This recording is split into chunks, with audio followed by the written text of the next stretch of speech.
The following is a presentation of the Marconi Feed Podcasting Network. Marconi Feed Podcasting Network.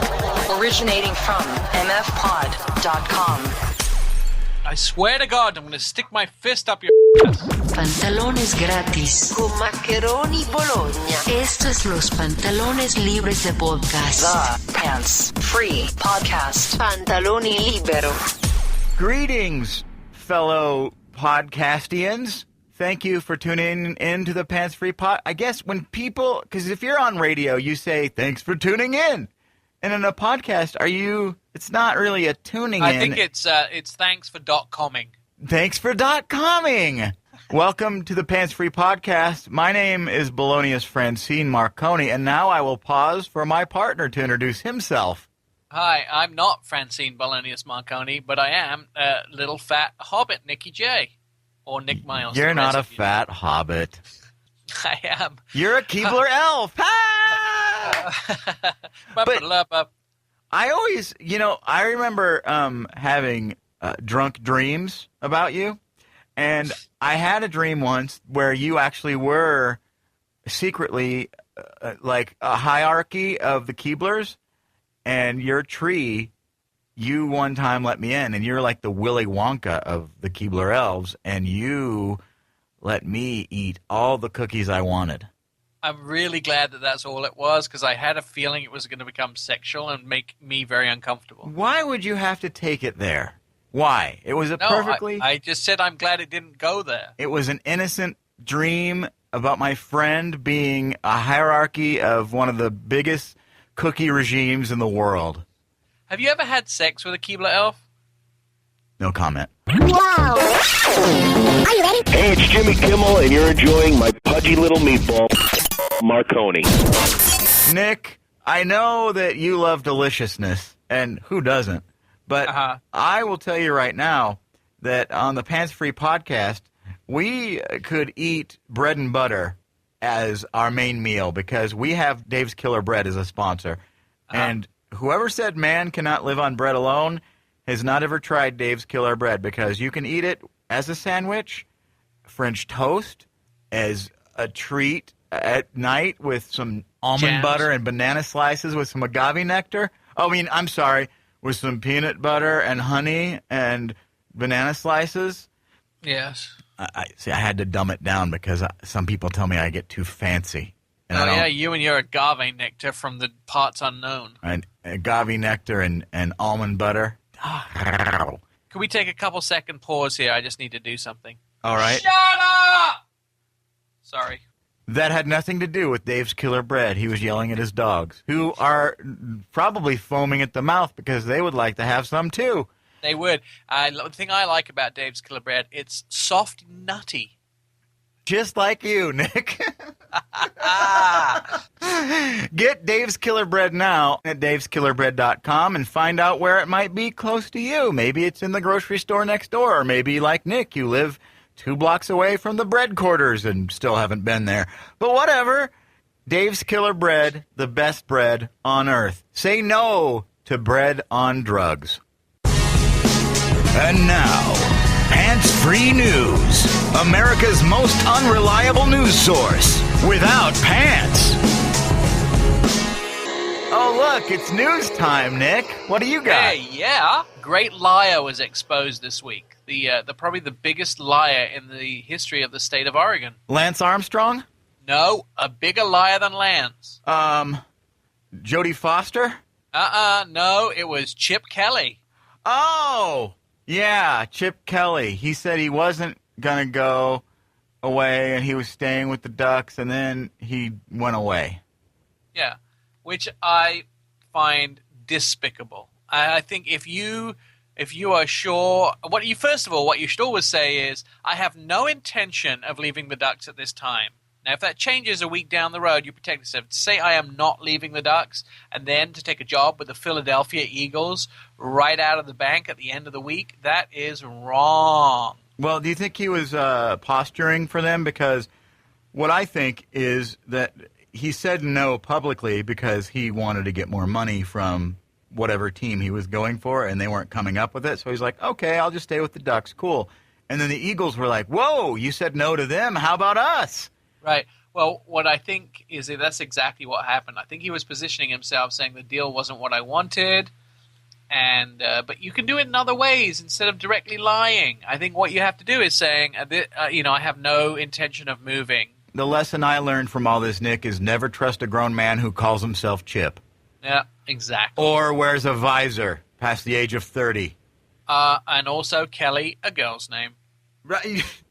That's his last name. Yes, but still a girl's name. It's a girl's last name. Yeah.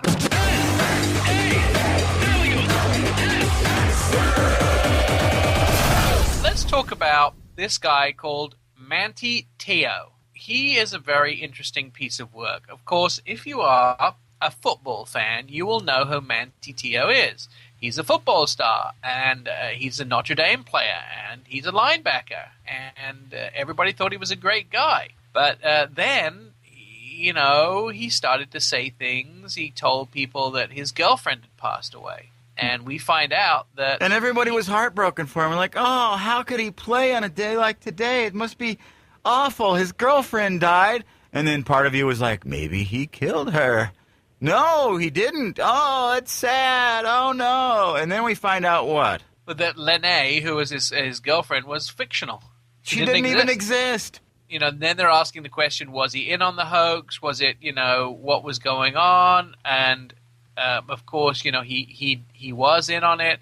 And now the latest scandal that I've discovered by some personal phone calls and some routings is that people are considering that he may have some delusional issues. Well, I say that we will still see a Te'o sex tape before a Tebow sex tape. Yeah. I'm not sure I'm big into either of them. But, the thing I always think is better to have fake loved and fake lost than to have never loved at all. All right. Then also be considered to go in the loony bin. I'd also like to thank all of my friends for posting on my fake dead girlfriend's made-up Facebook wall. You guys are the best. When you make up a lie about somebody and you're as famous as Manti is, do you think people won't discover it? I mean, there's such a huge story like my girlfriend died, and everybody's looking for that sad, emotional, incredible, eye-watching news story about how this man has lost in his life. Do you think that CNN and those guys aren't going to go down to county records and do some searching? Write a song about this, Taylor Swift. Uh-huh. It sounds like it's ready to be a number one. Here's an interesting story about Facebook. They unveil a smarter search engine. Why? Don't they know that there's Google? Yeah, apparently they say Google wasn't smart enough. Their search engine actually goes into their own timeline as well and searches a lot of stuff, which I actually find interesting. Mark Zuckerberg introduced this Google Graph search, which goes back and looks at pictures and those sort of things that are labeled on the site. Well, there's some questions whether this is actually good for us or bad for us, whether it'll start pulling things out of the internets that we don't want people to see. But ultimately, everybody's going this way. Great, new technology, woo, but you still don't have an embarrassment of the human species button. No, and also I want a thumbs down button, too. Yeah, what about an eye roll button? Come on. When news breaks, we're the first there to mock it. Big news out of the Golden Globes this year. Jodie Foster, gay. What? Yeah. Did she? I mean, I think she came out on TV, and that speech, here's how you know a speech is long. I started watching it. I went in and made a sandwich. I made that. I went back in the room, ate it. She was still talking. I forgot I hadn't gotten a beverage. I came out and made a smoothie and then went back into the bedroom, and she was still at it. And I still didn't understand what the she was talking about. Yeah, I think it was a little bit tongue-in-cheek, the whole announcement. Not I think, I know. When she announced that she was, she was nervous about making this announcement and, I'm single. Everybody kind of knew what she was going on about. I wish Jodie Foster would just get her act together and publicly admit that the ending to Contact was really weird. Just that. I mean, everybody but Jodie Foster knows that. By the way, breaking news: Jodie Foster just finished her speech. Yeah.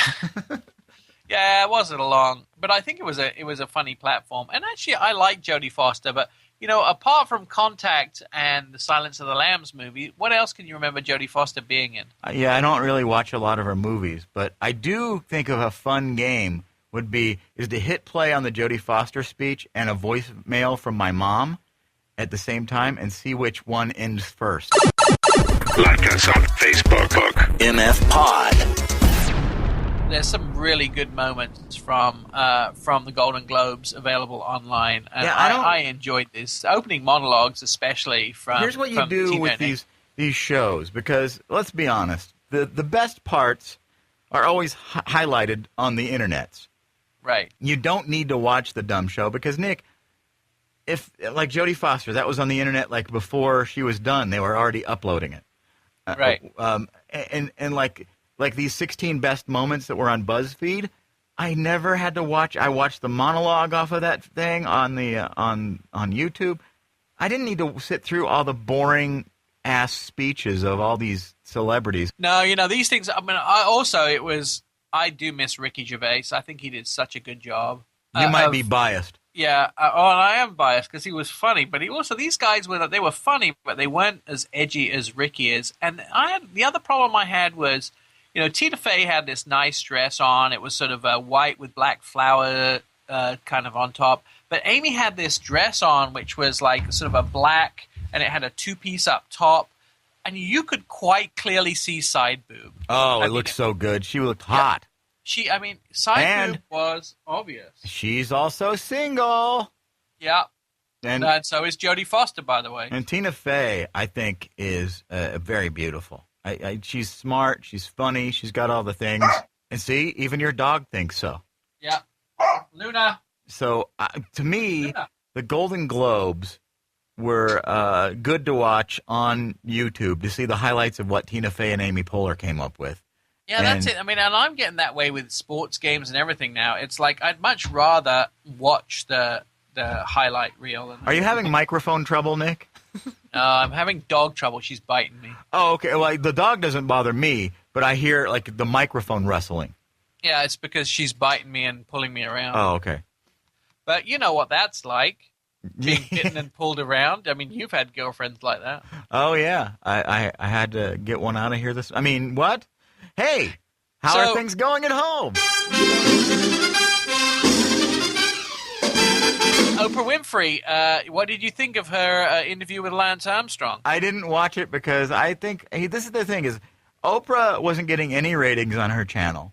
And then suddenly she has to it's like when somebody doesn't say you're a really horrible boyfriend and you don't get your significant other gift or something recognizing you had a birthday or an anniversary or something like that, or you don't take them out to dinner.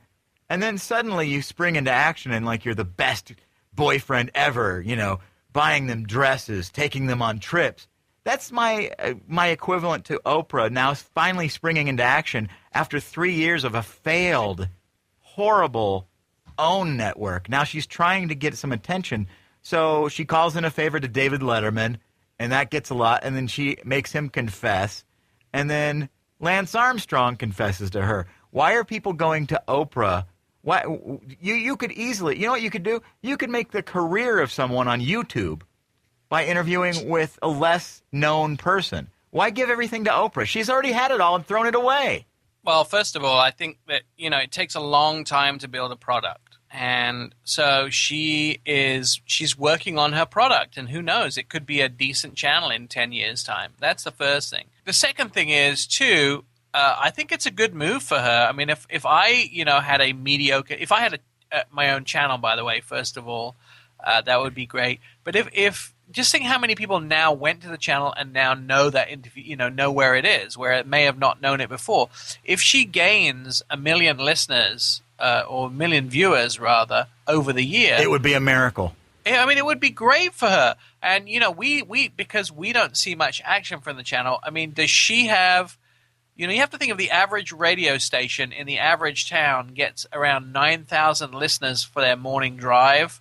If Oprah gets 1.2 million viewers a day, just think how much better she's doing than everybody else. Well, yeah, but she's on a national platform, so she's not. Like a radio station is on a local market. Yeah, but that's exactly it, and that's the difference. Is she's on a national platform, so it's really hard to screw that up. But no, it is. She's f***ed it up, and because she didn't want to put any work into it. She said, I'll just put my name on it and put a bunch of people on, and I'll kind of oversee it and go to meetings and do nothing and collect all the dough, and nobody watched because they wanted to see Oprah. They wanted to see the Oprah Winfrey Show. And they saw Oprah, and she told them that she talked to Lance Armstrong. I don't think this is the last thing we're going to see from her. I think she's going to start doing more. What I'm saying, when you say like Oprah could get 1 million viewers, I know YouTubers that get more than that with one video, right? And they're not interviewing a celebrity; they're just entertaining. I may have been high when I was watching the Tour de France, but when is Oprah going to admit that the secret is bullshit? Well, Coke is now trying to fight the fad. Oh, yeah. First of all, I should mention that I was a little disappointed to hear that there was a litigation against Coca-Cola, and specifically their vitamin water, because supposedly it's crap with vitamins in it, according to the litigation against Coca-Cola. But I will have to say that out of all of their products, I've never been a fan of the vitamin water. Well, like when I was a kid, here's the thing. We talked about soda on last podcast. I'm not a soda drinker. I'm not anti-soda. What I think is people use it as their main drink. They don't drink water, and they're drinking, sugary substitutes that, of course, you're going to get fat. Right. I don't understand why we expect these companies who make food that is not meant to be healthy to keep us healthy. Why do these companies have to come out with anti-obesity campaigns? So I don't understand. So this campaign is basically trying to say, okay, we're Coca-Cola, but we've done a lot of good things. Look at all the healthy things that we've done. And we're not trying to kill you, but because, look, we made vitamin water and Odwalla, and, hey, we have Dasani water, and all our stuff is recyclable, and yay for us. They're just basically... It's not a campaign to help people. It's more of a campaign to show you that Coca-Cola is not killing you, which Coca-Cola isn't killing anybody. The people are killing themselves by consuming so much of the product that they get fat. It's moderation. Yeah. Moderation. Like if I drink a can of Coke once in a while, that's okay. I'm not going to get fat from it. But if I drink a can of Coke every day, 3 or 4 or 5 times a day, and even if that's the problem too, is like the Coke Zero, they've catered to these people who can't stop drinking Coke, so they make these products that are diet related, Diet Coke, Coke Zero, and then people drink more because they're like, oh, it's 0 calories, so they drink these either 0 calories or empty calories. If I am going to get calories in me, I'd rather eat a sandwich. I think you're probably right. In fact, I'd rather eat food than drink food. Man, I've gotten on a rant. I'm surprised I didn't pop a blood vessel today. You need to take care of the pop-up blood vessels because they could manifest into a really nasty situation, and you could have big lumps on your face. Spider veins in my cheeks. Oh, yeah. Who wants some butter? Yum! How about a stick of butter on a stick? What about just dipping a stick of butter into, like chocolate powder and sugar? You know how to speak the romantical languages, don't you? Oh, yeah. I'll get you all wet in the buttery areas. Follow us on Twitter, MF Pod. And finally, I want to talk to you about the most despicable thing I've read in a long time. The governor of Florida, Rick Scott. This guy, ass. I mean, I just feel like he's an ass. From the stories I've read, he's running for campaign, he adopts a dog, the campaign is over, he wins, he takes the dog back to the shelter. Yeah, in the campaign where he prominently featured this dog in all the media. Anytime he had a press conference, the dog was out running around. A lot of pictures taken with the dog. Getting people going, oh, he loves dogs, and he rescued a dog. And then as soon as he gets elected, it's secretly the dog is taken back to the pound or the kennel, wherever he was at. And the reason he says he gave him back, in his own words, he said the dog scared the living daylights out of people at the governor's mansion in Tallahassee. And all right, so now you have committed to this animal, sort it out. He utilized this dog to get elected, and then when the dog became too much of a problem after he didn't need it anymore, back to the pound you go, puppy. Right. Well, here's the deal. He just said the dog wouldn't get better, and it was just too difficult to deal with.